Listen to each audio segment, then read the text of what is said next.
नमस्ते, good afternoon. स्वागत है आपका आईबीटीवी पर। आई एम प्रिया जोशी और मेरे साथ जुड़े हैं अनुज गुप्ता जी, जो कि हैं सीईओ या वेल्थ से।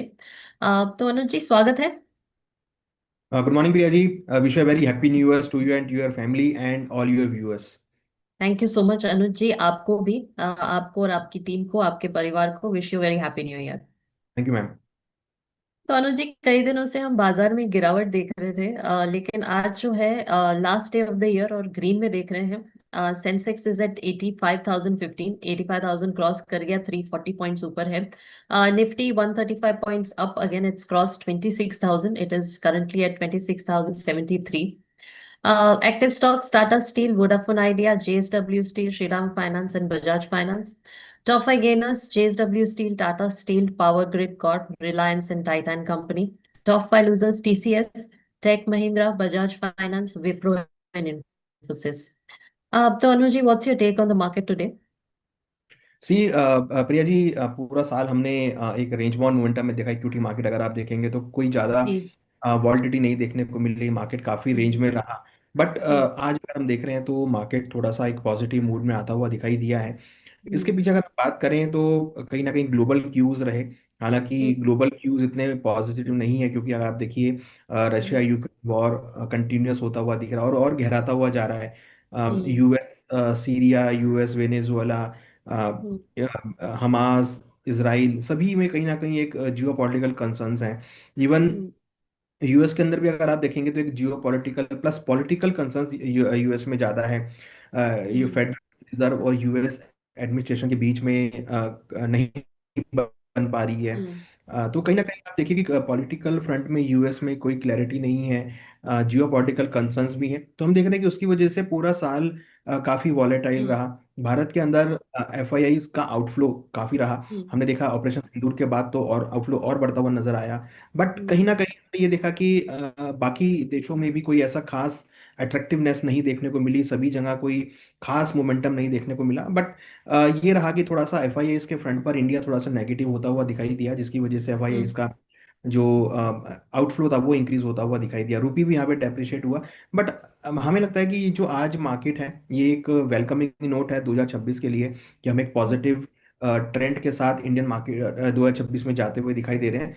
अब यहाँ हम्म। पर फेडरल रिजर्व का कल मीटिंग था, जिसमें उन्होंने क्लियर किया कि शायद वो आगे इंटरेस्ट रेट कट नहीं करेंगे, जो कि कहीं ना कहीं हम्म। इकोनॉमी को थोड़ा सा बूस्ट करता है इंटरनेशनल लेवल पे, ग्लोबल लेवल हम्म। पे। तो उससे काफ़ी हद तक मार्केट को थोड़ा सपोर्ट आता हुआ दिखाई दिया। प्लस हमने ये भी हम्म। देखा कि जो सेंट्रल बैंक्स ने जापान ने इंटरेस्ट रेट इंक्रीज किए, वो भी थोड़े रोबस्ट स्टेटमेंट के साथ था, जहां पर हमने उन्होंने बोला कि भाई वहां पर इन्फ्लेशन इंक्रीज हो रहा है, लोगों की स्पेंडिंग इनकम्स इंक्रीज हो रही है, तो that is a good for the Japanese economy. Plus India ने भी अभी रिसेंटली इंटरेस्ट रेट कट किए थे with on a positive note. RBI ने भी काफी हद तक जो स्टेटमेंट्स दिया वो पॉजिटिव था, कि they are pumping money in the banking system. Also जो भारत में हम्म। जीएसटी रिफॉर्म्स हुए, उससे काफी हद तक बाजारों को सपोर्ट मिला। इंडियन हम्म। मार्केट में हमने काफ़ी अच्छी बढ़त पिछले 4 महीनों में आती हुई देखी, पोस्ट 15 अगस्त 2025। उसके बाद काफ़ी हम्म। अच्छा हमने रैली मार्केट में होती हुई देखी।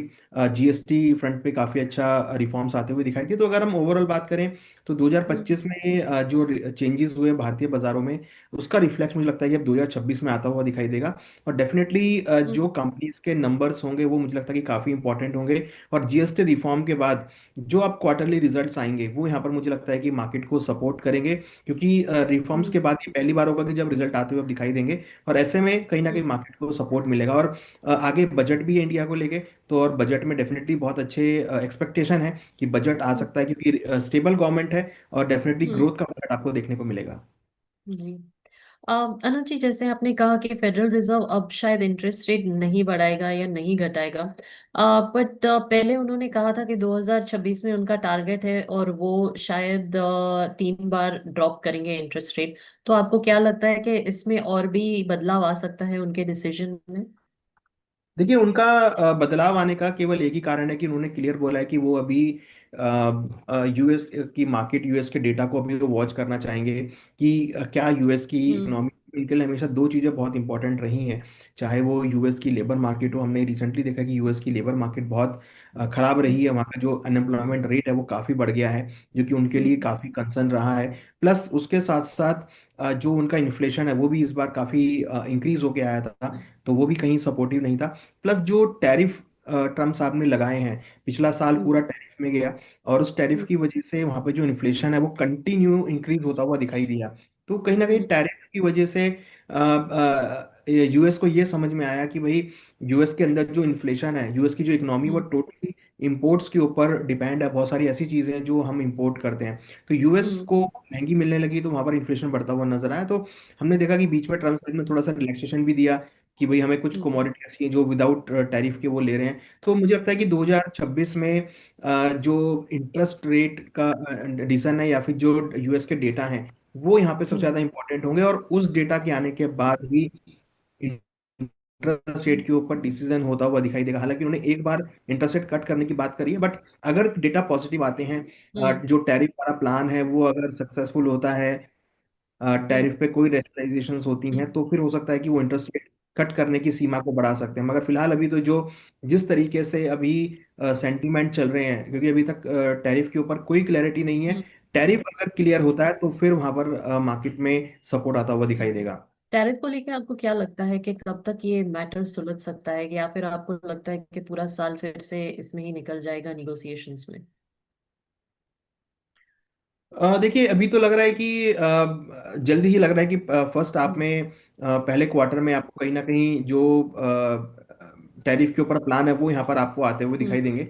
बट कहीं ना कहीं ये है कि जितना जल्दी अगर ट्रम्प साहब कुछ डिसीजन लेते हैं तो वहाँ पर आपको एक सपोर्ट आता हुआ दिखाई देगा। हम्म बट अभी ऐसा लग नहीं रहा है कोई भी कि वो ऐसा कोई स्टेप लेंगे, क्योंकि उनकी तरफ से कोई अभी तक अपडेट्स नहीं आ रहे हैं। सभी लोग वेट कर रहे हैं कि भाई कब जल्दी से वो इंटरेस्ट रेट को सपोर्ट करेंगे, इंटरनेशनल जो भी टैरिफ है उनको यहाँ पर रैशनलाइज करते हुए नजर आएंगे। बट हमने भी देखा है कि कुछ और इकोनॉमीज हैं जो टैरिफ लगाती हुई दिख रही है, जैसे मैक्सिको अब चाइना के ऊपर कुछ टैरिफ लगा रहा है, हम्म प्लस यूएस के भी टैरिफ है, चाइना के ऊपर, इंडिया के ऊपर भी टैरिफ है। तो कोई टैरिफ को लेके कोई अभी तक क्लैरिटी नहीं आ रही है, बट लोग ऐसा एक्सपेक्ट कर रहे हैं, या उनकी जो उनके डिस्कशन है ऐसा लग रहा है कि, क्योंकि हमने देखा था लास्ट टाइम भी अभी एक मीटिंग हुई थी इंटरनेशनल लेवल पे जिसमें इंडिया और यूएस के टैरिफ को लेकर था, जिसमें यूएस के सुप्रीम कोर्ट ने भी बोला है कि जो भी ट्रम्प साहब ने टैरिफ लगाए हैं वो सब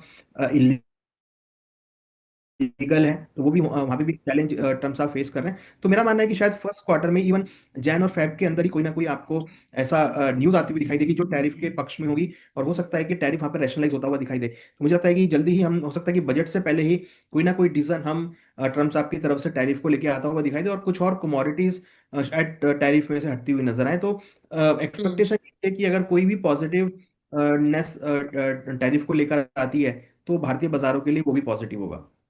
हम्म। इस साल की बात करें तो गवर्नमेंट पॉलिसीज और रिफॉर्म्स की बात करें तो how effective were they GDP growth के लिए और इन्फ्लेशन को सस्टेन करने के लिए? देखिए डेफिनेटली जो टैरिफ्स होते हैं वो बहुत रोल प्ले करते हैं, क्योंकि अगर टैरिफ लगने से कमोडिटी महंगी होती है तो वहाँ पर इन्फ्लेशन बढ़ने का चांस रहता है। फिर जो हम्म ग्रोथ होती है इकोनॉमी की वो वहाँ पर डैम्पन होती हुई दिखती है। तो अगर आप देखेंगे जैसे यूएस में इन्फ्लेशन की वजह से, और अगर आप देखेंगे तो जो वॉर सिचुएशंस क्रिएट हो रही हैं या लेबर मार्केट खराब है उसकी वजह से वहाँ पर स्लो डाउन की स्थिति पैदा हो गई है। वहाँ पर अगर आप हम्म देखेंगे तो इनकम्स और स्पेंडिंग में बहुत ज़्यादा फर्क नहीं है, तो लोग ऑलरेडी डेट क्राइसिस टाइप का एक इशू वहां पर नजर आता हम्म हुआ दिख रहा है। तो अगर उससे बाहर निकलना है तो इनको कहीं ना कहीं टैरिफ को रेशनलाइज करना पड़ेगा, जिससे कि यूएस के अंदर जो चीजें हैं वो सस्ती होती हुई दिखाई दे, और कहीं ना कहीं लोगों की पहुंच जो है वो, लोगों की जेब में जब पैसा बचेगा तो वो डेफिनेटली इन्वेस्टमेंट की तरफ देखेंगे। अभी अगर हम देखें तो बिल्कुल भी लोगों की जेब में पैसा नहीं है, क्योंकि इन्फ्लेशन बहुत इंक्रीज होता हुआ दिख रहा है, जिसका हम्म रीजन जो है टैरिफ है। तो अगर टैरिफ सुधरता है तो डेफिनेटली जो इकोनॉमी है पर्टिकुलर यूएस की बात करें या किसी भी देश की, तो बहुत ज़्यादा डिपेंड होती है। वहीं अगर हम बात हम्म करें इंडियन नज़रिए से, तो क्योंकि टैरिफ लगे हुए हैं तो हम बहुत सारी ऐसी चीज़ें हैं जो यूएस नहीं भेज पा रहे हैं, हमारे जो हम्म एक्सपोर्ट्स हैं वो यहाँ पर कमजोर होते हुए दिख रहे हैं। और अगर ऐसे ही रहा तो भारत का जो करंट अकाउंट डेफिसिट है वो यहाँ पर और बड़ा होता हुआ दिखाई देगा, क्योंकि यहाँ पर हम इंपोर्ट्स तो कंटिन्यूस कर रहे हैं, बट अगर हम एक्सपोर्ट नहीं करेंगे तो हमारा जो करंट अकाउंट डेफिसिट है वो उतना मैनेज नहीं हो पाएगा, और वो कहीं ना कहीं again that is a little negative for the Indian economy also. तो जो जो टैरिफ हैं वो इम्पोर्टर और एक्सपोर्टर दोनों के लिए ही खराब होता है, क्योंकि उसके जो है महंगाई दर बढ़ती है और उससे कहीं ना कहीं फिर इकोनॉमी वीक होती हुई दिखती है, क्योंकि उसका असर हम इंडिया पे देख रहे हैं, कि इंडिया का जो रुपया है वो यहाँ पर वीक होता हुआ दिखाई दे रहा है। हम्म। जी। इस साल भारत में कौन से सेक्टर्स हैं जिसने अच्छा परफॉर्म किया in spite of the tariff war, और 2026 में what are the sectors to look out for? देखिए डेफिनेटली इंडिया के अंदर जो सेक्टर्स रहे उसमें सबसे पहले तो मेटल सेक्टर ही रहा, जिसने काफ़ी अच्छा हम्म। रिटर्न्स दिए। हम्म। वहाँ अगर हम देखें तो उसके साथ साथ हमने देखा कि जो डिफेंस सेक्टर था वो यहाँ पर काफ़ी अच्छा परफॉर्म किया। इवन अगर आप हम्म। ग्लोबली भी देखेंगे तो मेटल और डिफेंस सेक्टर ने काफ़ी अच्छा परफॉर्म किया। प्लस ऑटो सेक्टर यहाँ पर काफ़ी अच्छा ग्रोथ करता हुआ नजर आया, क्योंकि जीएसटी रिफॉर्म्स के बाद हमने देखा कि काफ़ी अच्छे नंबर ऑफ सेल्स हमने ऑटो सेक्टर में आते हुए देखे। और साथ हम्म। में जो ईवीज मार्केट में आई हैं उससे काफ़ी हद तक डिमांड ईवीज की बढ़ती हुई नजर आई, तो उसके चलते हमने देखा कि ऑटो सेक्टर ने भी यहाँ पे काफ़ी अच्छा परफॉर्म किया है। तो हमें लगता है कि 2026 के अंदर भी कुछ ऐसे सेक्टर हैं हम्म। जो यहाँ पर परफॉर्म कर सकते हैं, क्योंकि आगे बजट भी है और बजट में हम बड़े बड़े एलोकेशंस होते हुए देखते हैं। तो पहला सेक्टर रहेगा इसमें डिफेंस सेक्टर, क्योंकि जिस तरीके से देखिए जिस तरीके से वॉर सिचुएशन हम देख रहे हैं पिछले करीबन 4-5 सालों से, तो अब सब हम्म। कंट्रीज अपनी डिफेंस जो उनकी कैपेसिटी है उसको इंक्रीज करने की बात कर रही है। तो वो हम्म। डिफेंस सेक्टर के ऊपर इन्वेस्टमेंट करनी है, जिससे कि वो मैक्सिमम यूटिलाइजेशन डिफेंस का कर सकें और उनकी जो हम्म। कैपेसिटी उसको इंक्रीज कर सकें। क्योंकि जिस तरीके से रशिया यूक्रेन वॉर पिछले 4 सालों से चल रहा है, ऑपरेशन सिंदूर इंडिया में होता हुआ दिखाई दिया, तो अनसर्टेनिटी का हम्म। माहौल अगर आप देखेंगे तो अभी भी कंटिन्यू है। तो ऐसे में सभी देश चाह रहे हैं कि वो अपनी डिफेंस कैपेसिटी को इंक्रीज करें। तो मुझे लगता है कि हम्म। उसका सबसे ज्यादा पॉजिटिव इम्पैक्ट डिफेंस सेक्टर को मिलेगा। और अगर बजट एलोकेशंस होते हैं अच्छे बड़े तो वो डेफिनेटली सपोर्टिव होगा। उसके साथ साथ क्योंकि डिफेंस सेक्टर में सबसे ज्यादा मेटल यूज होता है, तो आई एम श्योर कि मेटल सेक्टर के अंदर भी आपको आने वाले दिनों में अच्छी खासी बढ़त आपको देखने को मिल सकती है। तो 2026 के लिए मुझे लगता है कि मेटल सेक्टर भी काफी आउट परफॉर्म कर सकता है, ऐसा मेरा मानना है। प्लस जो हम्म। ऑटो सेक्टर है हम्म। जिसके अंदर ईवीज सेगमेंट बहुत हाई है, क्योंकि अगर आप देखिए जिस तरीके से एक पूरे विश्व के अंदर एक पॉल्यूशन जो दिख रहा है, तो कहीं ना कहीं सभी इकोनॉमी अपनी इकोनॉमिक्स को इलेक्ट्रॉनिक्स के ऊपर, इलेक्ट्रिक के ऊपर शिफ्ट करने की बात कर रही है। तो मुझे लगता है कि उसकी वजह से ईवीज सबसे ज्यादा डिमांड में रहेंगी। तो ईवीज के ऊपर मुझे लगता है कि कहीं ना कहीं अच्छा एक सेगमेंट जो है मोमेंटम देखने को मिल सकता है। प्लस एआई बेस्ड सेक्टर जो मुझे लगता है कि काफी हद तक रहेगा, क्योंकि एआई बेस्ड जो टेक्नोलॉजी है वो सब अब धीरे धीरे पूरे विश्व में आती हुई दिखाई दे रही है, और एआई बेस्ड मॉडल के ऊपर मुझे लगता है कि काफी अच्छा इन्वेस्टमेंट देखने को मिल सकता है। तो फाइनली मुझे लगता है कि defence sector, metal sector, then auto sector, उसके बाद एआई सेक्टर, और फाइनली फाइनेंशियल्स के लिए बैंकिंग सेक्टर मुझे लगता है कि काफी अच्छा सपोर्ट 2026 में हो सकते हैं।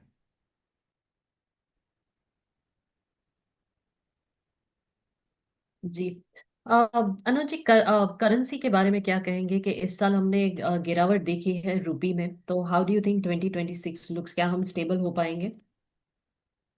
देखिए बिल्कुल मुझे लगता है कि जो करेंसी है, देखिए यहाँ पर करेंसी का मेन जो इम्पैक्ट है वो रहा है केवल IFI, जो FIIs हैं उनके आउटफ्लो की वजह से। हमने करीबन मोर देन 1.5 लाख करोड़ के आसपास का आउटफ्लो पिछले 4-5 महीनों में आते हुए देखा है। तो कहीं ना कहीं जो हम्म। आउटफ्लो है वो यहाँ पर बहुत बड़ा एक बैरियर है इंडिया के लिए। अगर हम वो आउटफ्लो रोक पाने में सक्षम होते हैं तो हम्म। डेफिनेटली वो इंडिया के लिए पॉजिटिव होगा। हालांकि DIAs ने काफी अच्छी खरीदारी करी है, बट हम्म। उस लेवल पर नहीं हो पा रही है जिस लेवल पर मार्केट को हम्म। सपोर्ट मिले।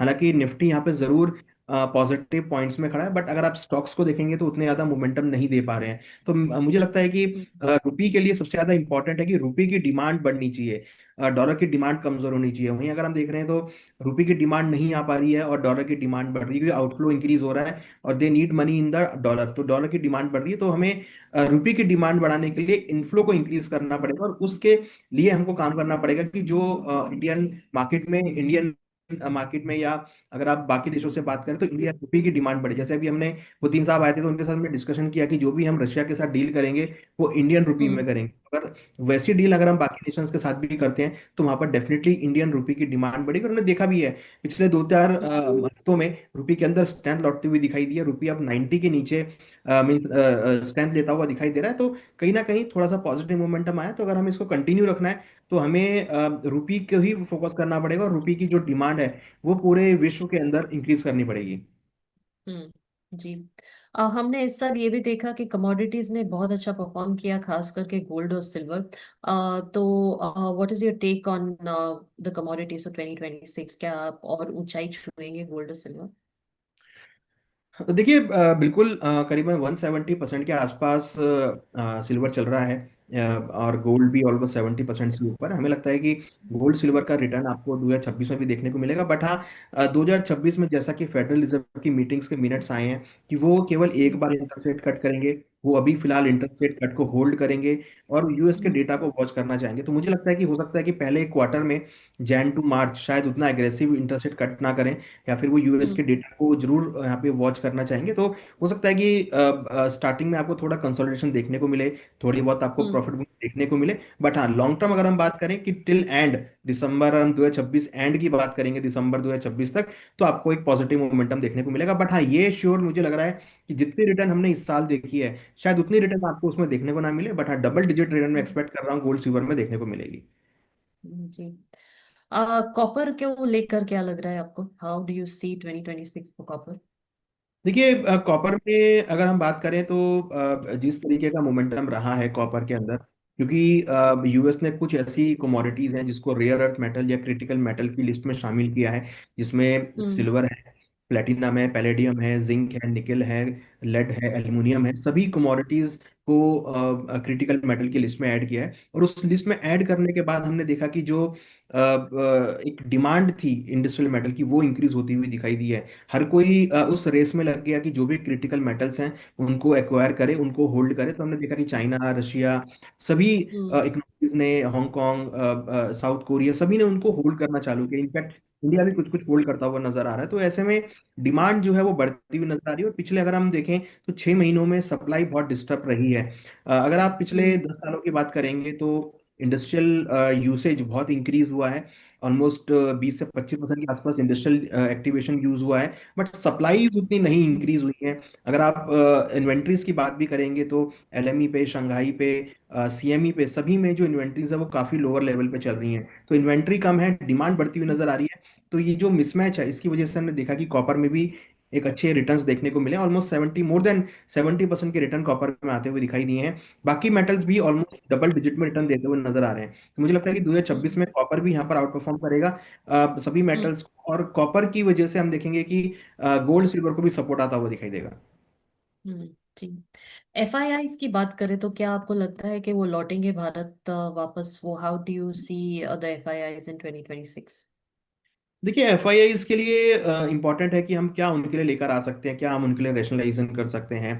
क्योंकि बजट भी आना है। आई एम श्योर कि बजट में कुछ ऐसे डिस्कशंस होंगे जिससे कि हम एफआईआईज का जो आउटफ्लो है वो हम रोक पाएं। कुछ ऐसे उनको हम अट्रैक्टिव या ईज ऑफ डूइंग बिजनेस हम उनको दे सकते हैं, या हम कुछ ऐसी पॉलिसी बना सकते हैं जिससे कि इंडियन रुपी की डिमांड मेंटेन रहे और एफआईआईज अपना आउटफ्लो जो है उसको रोक सकें। मुझे लगता है कि डेफिनेटली बजट को लेकर यहाँ पे डिस्कशन होंगे। दूसरी हम्म। बड़ी बात कि अगर आप बाकी देशों को देखेंगे तो वहाँ पर इंटरेस्ट रेट बहुत लोअर है as compare to the India. तो इंडिया में हम्म। अपॉर्चुनिटी है। प्लस अगर आप देखेंगे बाकी कंट्रीज में कहीं ना कहीं जियो पॉलिटिकल कंसर्न्स हैं, पॉलिटिकल अनस्टेबिलिटी है। बट इंडिया के अंदर जियो पॉलिटिकल कंसर्न्स नहीं है, political stability. That is also invite to FIs to invest in India. That is also positive for the thing. तो मुझे लगता है कि 2026 शायद आपको एक अग्रेसिव पॉइंट ऑफ व्यू में देखने को मिले और एफआईएस का इन्फ्लो भारत में आता हुआ दिखाई दे। हम्म। जी। अब सेठी सर जुड़े हैं हमारे साथ, तो उनसे पूछते हैं। सर, आपके कोई सवाल है अनुज जी के लिए? इक्विटी को कैसे देखते हैं? फॉरेन इन्वेस्टमेंट कितनी आ सकती है?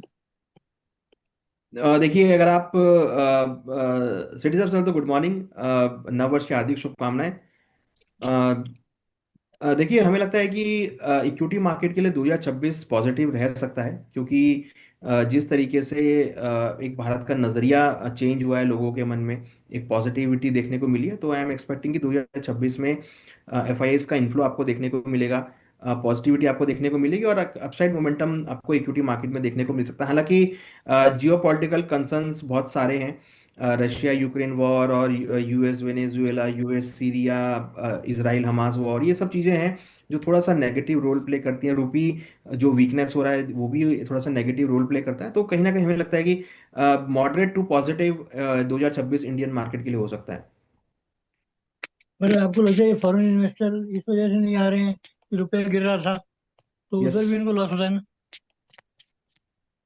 देखिए बिल्कुल आपने ठीक कहा कि रुपए की वीकनेस की वजह से भी एफआईआईज नहीं आ रही, रुपए की डिमांड नहीं थी, रुपए कंटिन्यूस वीक हो रहा था, तो उसकी वजह से भी उनको जो रेमिटेंस है वो यहाँ पर लोअर मिल रहा था, उसकी वजह से भी वो यहाँ पर एग्जिट होते हुए दिखाई दिए।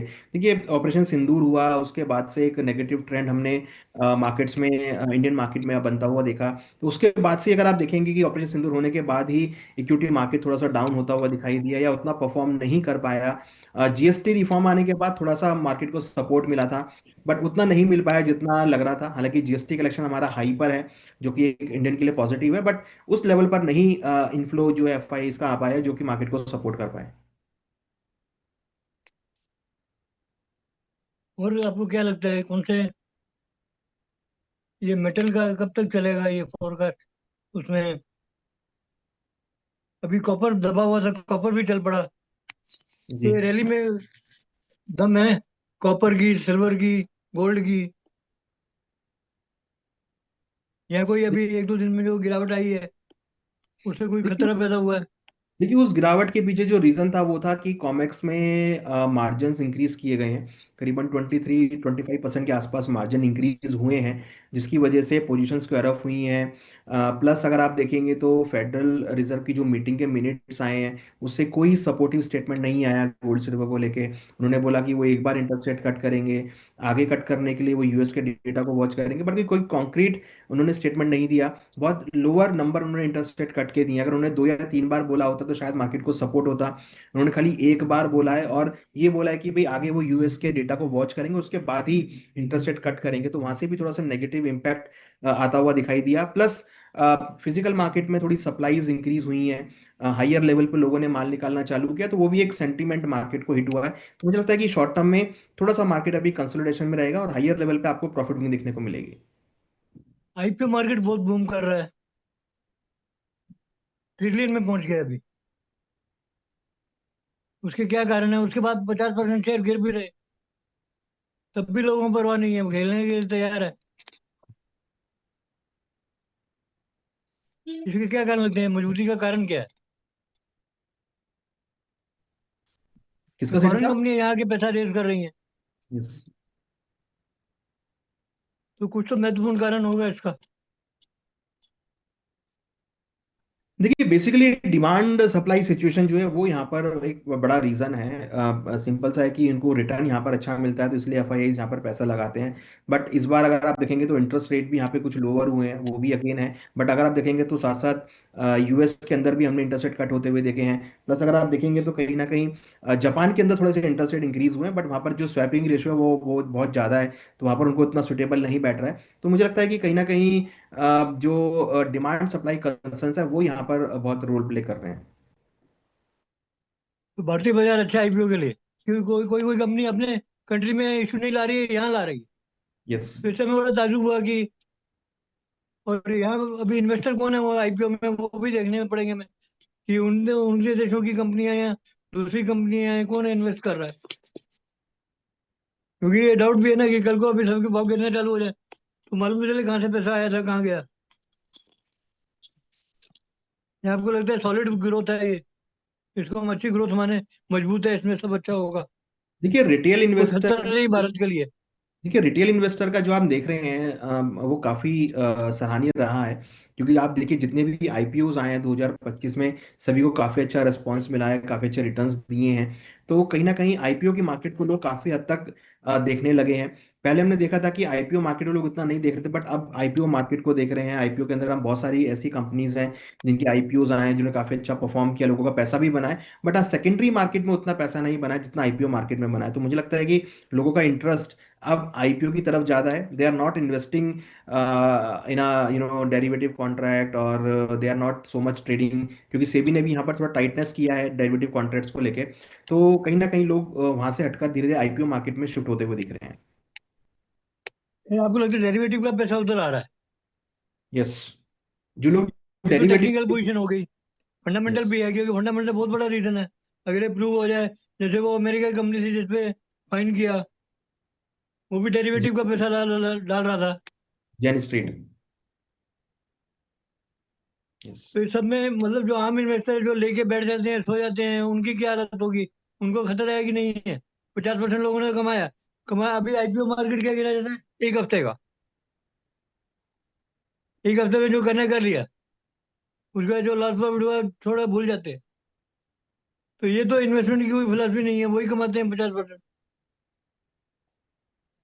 तो उसमें कैसे क्वालिटी के इशू ढूंढे जाएं, और समझो बाद में गिरेगा तो अच्छा मिलता भाव में, ऐसी उसी कंपनियां जो बाद में भाव बढ़े। देखिए, कंपनीज दो फंडामेंटली हैं जिसको हम चेक कर सकते हैं, ट्रैक कर सकते हैं। बट आईपीओज बेसिकली जनरली जो माइंडसेट होता है आदमी का वो यही होता है कि भाई आपको अगर लिस्टिंग गेन मिल रहा है तो आप लेके निकल जाओ। तो basically it's a investment for 3-4 days. Basically अगर हम देखेंगे तो आजकल तो आईपीओ फंडिंग भी होने लगा है। तो आईपीओ को लेकर अगर हम बात करेंगे तो यहाँ पर एक यही सामने आता है कि भाई अगर आप आईपीओ में इन्वेस्टमेंट कर रहे हैं तो आपका मेन ऑब्जेक्टिव होना चाहिए कि आपको लिस्टिंग गेन मिले, आप उसको लेके निकल जाइए। आपको 3 दिन या 4 दिन में जो भी गेन मिल रहा है that is a positive for you. तो बेसिकली अगर आप देखेंगे तो आईपीओ के अंदर मार्केट में जनरली वही लोग पैसा लगाते हैं जो थोड़ा लिस्टिंग गेन को गेन करना चाहते हैं, और उस लिस्टिंग गेन की वजह से ही आईपीओ का मार्केट यहाँ पे फ्लरिश होता हुआ दिख रहा है। जी जी। जी। अ, अनुज ji, thank you so much आज जुड़ने के लिए। आज 2025 का आखिरी कार्यक्रम है, आपसे नेक्स्ट ईयर मिलेंगे। और जाते जाने से पहले कोई एडवाइस आप देना चाहेंगे दर्शकों को इन्वेस्टमेंट पर्सपेक्टिव से फॉर द ईयर 2026? देखिए, 2026 मुझे लगता है कि काफ़ी पॉजिटिव के साथ आएगा। बहुत सारी ऐसी चीज़ें जो 2025 में हम उसको नहीं कैटर कर पाए, या फिर अगर आप पॉलिटिकल फ्रंट पे देखेंगे या ट्रम्प साहब के फ्रंट पे देखेंगे तो मुझे लगता है कि शायद ट्रम्प साहब अब इस मूड में है कि जो उन्होंने जो 2025 में डिसीजन लिए हैं उसको वहाँ पे ख़त्म करते हुए नजर आए, थोड़ा फ्रेंडली नेचर करते हुए नजर आए। क्योंकि जिस तरीके से यूएस रशिया यूक्रेन वॉर चल रहा है वो उसको वहाँ तक अभी तक सॉल्व नहीं कर पाए हैं। तो एक उनके लिए बहुत बड़ा चैलेंज हो गया है रशिया यूक्रेन वॉर, जहां पर वो पहले कह रहे थे कि भाई मैंने खत्म कर दिया, बट वो नहीं हो पा रहा है। तो बेसिकली वो अब शायद 2026 में उसको क्लियर करते हुए नजर आए। इंडिया में मैं एक्सपेक्ट कर रहा हूँ कि एफआईआई का इन्फ्लो आता हुआ दिखाई देगा, रुपया यहाँ पर स्ट्रेंथ लेगा और इंडियन मार्केट भी यहाँ पे सपोर्ट देती हुई दिखाई देगी। तो मुझे लगता है कि 2026 के लिए मुझे लगता है कि ये थोड़ा सा डिफेंसिव हमें रहना पड़ेगा, और हमें लगता है कि 2026 में मार्केट के रिटर्न्स 2025 को बीट करते हुए नजर आएंगे। तो एक लॉन्ग टर्म होराइजन के साथ इन्वेस्टमेंट करना चाहिए, जो फंडामेंटल स्ट्रॉन्ग कंपनीज हैं, जो काफ़ी लंबे समय से मार्केट में हैं और जिनका गुड मैनेजमेंट वर्क है, जिनका प्रोडक्ट अच्छा है, जिनकी सर्विसिंग अच्छी है, उन कंपनीज में पैसा लगाना है। जी। Anuj ji, thank you so much once again for joining us, जी और धन्यवाद। Happy new year to you again. Thank you. नमस्ते Anuj ji. Thank you ma'am. Anuj ji धन्यवाद, प्रिया जी धन्यवाद। थैंक यू धन्यवाद सर। नए वर्ष वालों को मुबारक हो, और सब हमारे दर्शकों को मुबारक। Thank you sir. आपको भी। Thank you.